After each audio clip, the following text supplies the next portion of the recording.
The Phantom Ruby, probably one of the biggest mysteries of the Sonic franchise. It was only featured in 2 games, and in both had a confusing, unexplained description of what the Phantom Ruby is and how it even works. I mean, what does it really do? It seems like it's just there to use as a plot device, which is why I decided to sit down to every single appearance of the Phantom Ruby and study what it is so we can finally get a proper understanding of what this failed experiment of the Sonic franchise truly was.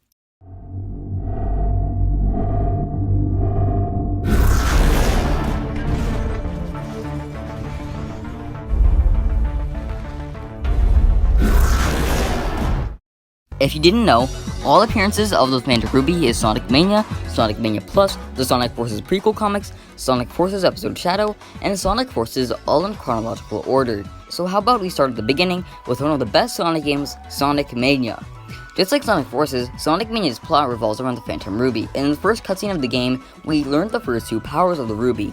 It can teleport you into a completely different location, basically being able to control where you are, and gives us this weird negative effect when it does it. That can levitate you briefly with the force that you can't fight back, as you easily can tell from Tails' screaming. Estoy hasta la puta madre, van. Once we finally reach Green Hill, the Hard World Heavies has the Phantom Ruby, but Eggman grabs it off of them for his own good to put it straight into the chemical plant. Now this tells us that the person who obtains the Ruby has power over it, and the Phantom Ruby doesn't work on its own. It seems to be activated by Eggman, considering that Eggman would probably be one of the only people to know that that chemical plant has deadly toxic liquids, and it would be very probable that Eggman would do that sort of thing on purpose because, well, his main goal is to kill Sonic. After escaping Chemical Plant to Studiopolis, hopping onto Flying Battery, and gliding to Press Garden, we meet Eggman. And wow, who would have guessed, he has the Phantom Ruby, and he did the same damn thing! After we beat Metal Sonic and Stardust Speedway, we landed to Hydrocity, and literally like every other level, it has nothing to do with the Phantom Ruby. So let's just skip a few levels and there we go. Titanic Monarch, aka the Final Zone. Titanic Monarch is powered by the Ruby, so it's worth noting that. Anyways, this is probably one of the most important parts of Mania when it comes to the Phantom Ruby, mainly because it shows off all its powers. It can support really complex machines, it can warp your location, and it can warp your location, and that's the end of Sonic Mania. Oh wait, god damn, turns out I did not collect all the emeralds, so I didn't get the true ending, aka the canon ending. Turns out the final boss takes the leader of the Hard World Heavies, Eggman, and Super Sonic in an epic fight for the ownership of the Phantom Ruby in the Egg-Reverie dimension? I don't know. There seems to be no gravity and no fixed time, so I got no clue. It seems like because the Hard World Heavy leader and Eggman knows that the Phantom Ruby gives so much power, it caused them to be selfish, and Sonic is trying to resolve this argument. After we finally beat the boss, the Ruby goes crazy and creates us a portal to Sonic Forces. Now this tells us 3 things.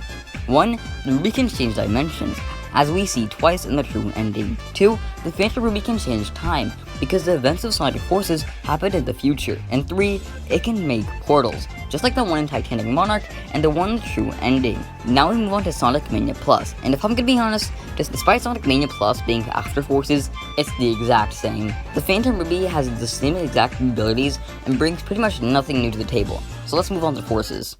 No, I meant the prequel to Forces. Are you okay? The prequel to Sonic Forces. There we go. Alright, so there are 4 of Sonic Forces prequel comics.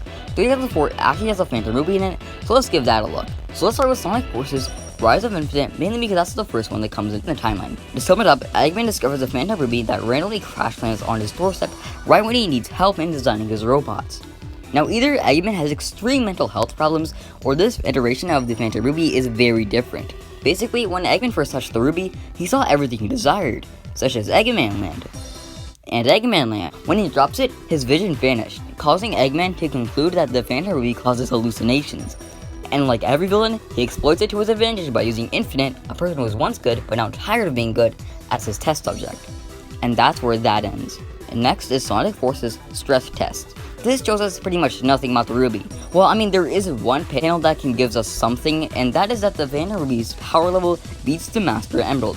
So that might create an idea in your head of how overpowered the Ruby is. Sonic Forces Looming Shadow shows us, well, again, pretty much nothing. Eggman did a couple of tests and gave the honor of controlling the Phantom Ruby to our boy Infinite alongside with the design makeover, and does this, which gets explained in Episode Shadow. In Episode Shadow, we get introduced to 2 of the Phantom Ruby's powers. Corruption. Basically, the Phantom Ruby is able to control machines and robots and pretty much make you do whatever they want. So since Infinite has the control of the Ruby, he used it to hack into Omega and use the communicator to speak to Shadow. Shadow to be eliminated. Omega, what happened? What's going on over there? Unidentified system intrusion. Emergency withdrawal. IME 123 Omega, the most powerful.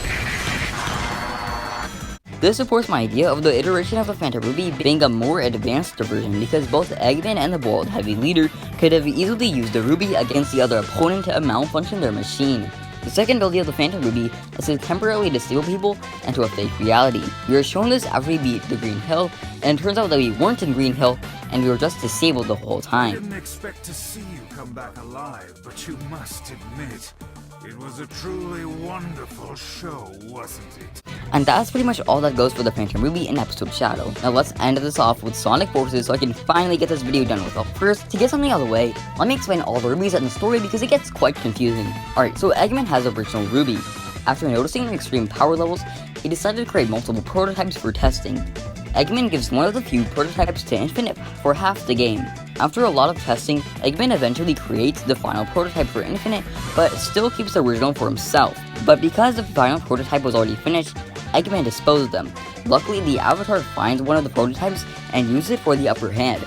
Long story short, Eggman has the original, Infinite has the final prototype, and the Avatar has the early prototype. Anyways, because this video is getting long enough already, here's pretty much everything the Ruby can do in Forces. Infinite's powers are fueled by the Ruby.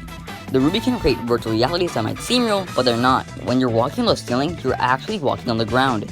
You might be seeing Zavok, Chaos, Shadow, and Metal, but you're really not. Basically, it feeds false information into your brain, creating hallucinations that may seem very real, but they are really not. And before you argue in how this scene physically affects Sonic, and how this boss exists, that can easily be explained by that there are no actual villains in this scene, and it all is just Infinite who is hitting Sonic. Infinite just used the Phantom Ruby to fool everyone's brain to have them believe that there are multiple villains when there are not. You also can cover up this boss fight by concluding that there is no Zavok and only the giant Buzz Bomber exists, because at no point does Zavok ever physically damage Sonic, and only the Buzz Bomber can. Therefore, when the Phantom Ruby creates a virtual reality, it cannot physically affect the world unless there's a robot or person already behind it. Prototypes can be used to fight other prototypes by creating another virtual reality against it. When both prototypes' realities are too strong, both cancel out. I believe the reality it creates is dependent on the user, mainly because the Phantom Ruby is able to know what the user wants, as explained in the comics. The user of the Ruby can instantly teleport wherever he or she desires. The Phantom Ruby can create pocket dimensions, just like the one in Mania, except this time it is a new one known as Null Space. The Phantom Ruby prototypes only works if someone is worthy enough to control it, as explained in this scene. Courage and heroism are probably what triggered it. Just me. And in this scene. Only a being with my strength of will could ever activate it. When the Phantom Ruby creates something very large, such as an entire sun, it weakens the Ruby by draining the energy. The Phantom Ruby recharges on its own, basically having an infinite power supply. The original Ruby is invulnerable, meaning that nothing can harm it. When Infinite zooms away, it's just unexplained. But I think this is because the Ruby is forcing Infinite to stop fighting, because Infinite will just die, and the Ruby wants to make sure Infinite is safe, because without Infinite, the Ruby becomes worthless. Kind of like the same thing from Spider-Man 3. The Phantom Ruby can power complex machines, and is able to be controlled by the same machine. And that's all. That's everything you could find of Sonic Forces, Episode Shadow, the Prequel comics, Mania Plus, and Sonic Mania. So, what is the Phantom Ruby? Well, the Phantom Ruby can create pocket dimensions, open portals, transport you anywhere, can be used as a power source, feeds false information to the brain, change what you hear, corrupt machines, understands what the user wants, disable people, change time, and has a power level that exceeds the Master Emerald due to its infinite energy supply that can give an insane amount of power to the user. I mean, even Infinite claims it was too much power. This power, before we've even tuned it, just as I thought, it is unrivaled. So there you go. That's the entirety of the Phantom Ruby explained in the longest video on my channel. And as you can imagine, this video took a while to make. So please, hit it with a like, and maybe share it if you're feeling generous. Oh, and sorry for not uploading for 3 weeks. We also hit 300 subs in that time, so that's pretty cool. We're trying to hit 500 subs, so if you want to see more Sonic the Hedgehog content, please subscribe. Anyways, that's about it. See ya.